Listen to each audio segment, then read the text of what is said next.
LIC एजंटांच्या देशव्यापी आणि सातत्यपूर्ण आंदोलनाला अखेर मोठे यश मिळाले आहे। केंद्र सरकारने LICच्या विमा पॉलिसींवरील GST माफ करण्याचा ऐतिहासिक निर्णय जाहीर केला आहे। या निर्णयाचे life insurance agents federation of India ने स्वागत करत सरकारचे आभार मानले। या विजयाचा जल्लोष धुळ्यातील LIC शाखेच्या आवारात उत्साहात साजरा करण्यात आला। यावेळी मोठ्या प्रमाणात नवीन व्यवसायाची नोंदणी करून हा विजय अधिक संस्मरणीय केला जाईल, असे फेडरेशनतर्फे घोषित करण्यात आले। या निर्णयामुळे एजंट आणि पॉलिसीधारकांना मोठा दिलासा मिळाला आहे।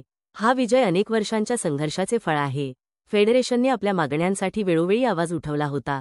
यामध्ये 17 डिसेंबर 2023 रोजी नाशिक येथील घेराव आंदोलन आणि 19 मार्च 2024 रोजी दिल्लीतील रामलीला मैदानावर केलेले धरणे आंदोलन अत्यंत महत्त्वाचे ठरले। याशिवाय देशभरातील विविध शाखा कार्यालयांसमोरही अनेकदा निदर्शने करण्यात आली होती। याच अविरत प्रयत्नांमुळे आणि एकजुटीमुळे LIC एजंटांच्या या लढ्याला आज ऐतिहासिक यश मिळाले आहे, ज्यामुळे एजंट वर्गात आनंदाचे वातावरण पसरले आहे। आज 22 September life insurance agent federation of India च्या वतीने 2017 पासून GSTच्या विरोधात आम्ही गव्हर्नमेंटला नियमित जी निवेदन आम्ही दिली होती की LIC पॉलिसीवरील GST हा कायमस्वरूपी संपुष्टात आणावा, कारण सामान्य नागरिकांना या GSTचा फार मोठा भुर्दंड पडत होता।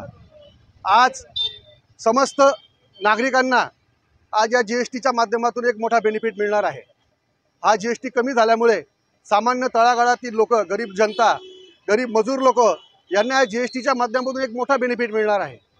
GSTच्या ज्या रक्कम ज्या आज त्यांची उरणार आहे त्याच्यातून त्यांची एक वेगळी बचत या ठिकाणी निर्माण होणार असून त्यांचा जनतेचा एक मोठा बेनिफिट या ठिकाणी आहे। हेल्थ इन्शुरन्स असेल किंवा लाईफ इन्शुरन्स असेल किंवा टर्म इन्शुरन्स असेल, या ठिकाणी जो 18% GST या ठिकाणी लावण्यात आला जातो, शासनाने या ठिकाणी आज परत घेतलेला आहे। सो हा जो एक मोठा बेनिफिट गव्हर्नमेंटने जो देऊ केलेला आहे, आम्हाला दिलेला आहे, जनतेला दिलेला आहे, त्याबद्दल आम्ही आभार व्यक्त करतो। आणि लाईफ इन्शुरन्स एजंट फेडरेशननी ऑल इंडिया लेवलला जो काही संघर्ष या ठिकाणी गेल्या 5 वर्षापासून 7 वर्षापासून सतत केलेला आहे, आम्ही प्रत्येक संसदमध्ये हा तारांकित प्रश्न निर्माण केलेला होता आणि या ठिकाणी शासनाने आमची बाजू ऐकून घेतली, याबद्दल आम्ही फार फार आभारी आहोत।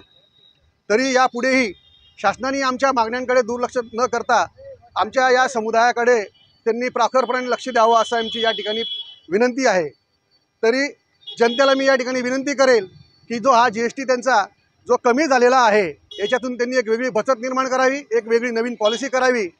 आणि समस्त एजंट बंधू भगिनींना या ठिकाणी मी विनंती करेल की सर्व नागरिकांपर्यंत, तळागाळातील गरीब जनता, मजूर लोकांपर्यंत ही बातमी पोहोचवावी की आपल्या पॉलिसीवरील GST हा कमी झालेला आहे आणि जी GSTची रक्कम आपली वाचणार आहे ते 2 पैसे आपण वेगळे बचतीमध्ये आपण त्या ठिकाणी इन्व्हेस्टमेंट करावे।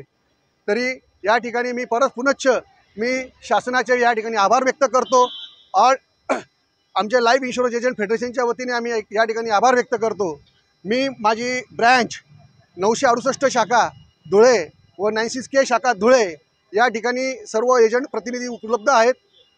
96Kचे अध्यक्ष गोडके, तसेच 98चे अध्यक्ष बाजीरावजी मराठे, तसंच मी स्वतः डिव्हिजन प्रेसिडेंट कैलास चव्हाण या ठिकाणी सर्वांचे आभार व्यक्त करतो, शासनाचे आभार व्यक्त करतो व जनतेला आवाहन करतो की त्यांनी या GSTचा जो बेनिफिट मिळाला आहे त्याची रिइन्व्हेस्टमेंट करावी।